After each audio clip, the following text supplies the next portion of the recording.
আসসালামু আলাইকুম, রাফিজিস কিচেনে স্বাগতম। এই তো চলে আসলাম আপনাদের সাথে সিম্পল এবং সাধারণ একটা রেসিপি আপনাদের সাথে শেয়ার করব। যেভাবে আমি বাসায় প্রতিনিয়ত তৈরি করি এই রেসিপিটা আপনাদের সাথে এখন শেয়ার করব সিম্পলভাবে। প্রথমে আমি পোলাওর চাউল নিয়েছি 2 কাপ পরিমাপে। তারপর আমি চাউলটাকে ভালো করে ধুয়ে পরিষ্কার করে নিয়েছি। তারপর পানিটা ঝরিয়ে নেব। আর এদিকে একটা প্যানের মধ্যে তেল দিয়ে দেব। তেলটা গরম হয়ে গেলে পেঁয়াজ কুচি দিয়ে দেব।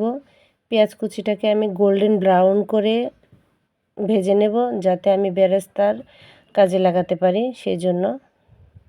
তারপর গোল্ডেন ব্রাউন হয়ে গেলে আমি পেঁয়াজ বেরেস্তাটা তুলে নেব। সেই তেলের মধ্যে পোলাওয়ের চাউল দিয়ে দেব।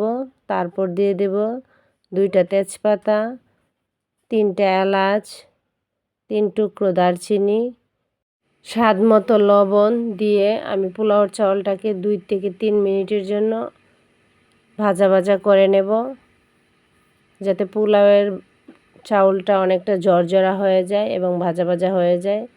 তারপর দিয়ে দেব 1 চামচ আদা বাটা, দিয়ে আবার নাড়াচাড়া করে আমি সেই আদাটাকে পোলাওয়ের চাউলের সাথে মিক্স করে এবং একটা ভালো ফ্লেভার নিয়ে আসবো সেই জন্য কয়েক মিনিটের মতো আবার ভাজা ভাজা করে নেব পোলাওয়ের চাউলটাকে।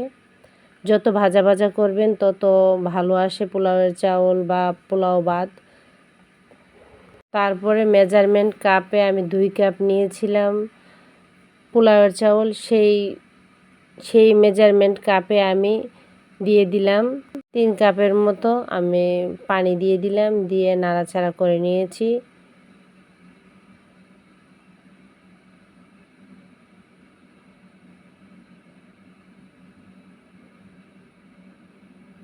তারপর ঢাকনা দিয়ে ঢেকে দেব যতক্ষণ পর্যন্ত বলক না চলে আসে, আর ফুটন্ত গরম পানি দিতে হবে। তারপর আমি দিয়ে দিলাম 2 চামচ কনডেন্স মিল্ক দুধ। আপনারা চাইলে গুঁড়া দুধ দিতে পারেন।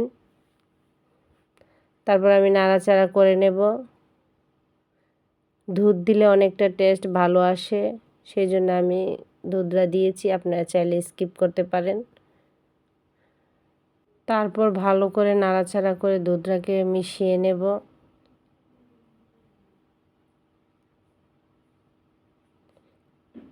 দুধ মেশানো হয়ে গেলে আমি কয়েকটা কাঁচামরিচ দিয়ে দেব।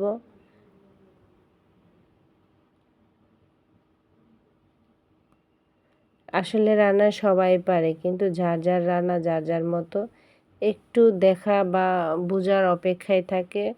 তারপরেই তো অনেকটা ঝরঝরে হয়ে গেছে, আমি 2-3 মিনিটের মতো দমে রেখে দেব। আবার এভাবে ঝরঝরে পোলাও করতে চাইলে মেজারমেন্ট কাপের মাপগুলো ঠিক রাখতে হবে। যেই কাপে আপনি চাউল দিবেন সেই কাপে 1.5 কাপ পরিমাণে পানি দিতে হবে। সেই জন্য মেজারমেন্ট কাপটাকে ঠিক রাখতে হবে। সেই কাপে 1.5 কাপ পরিমাণে পানি দিলে আপনার ঝরঝরে এবং মজাদার পোলাও রেসিপি হয়ে যাবে। ভালো লাগলে অবশ্যই লাইক কমেন্ট করবেন। সবাই ভালো থাকবেন। আর এখন আমি দিয়ে দেব পেঁয়াজ বেরেস্তা।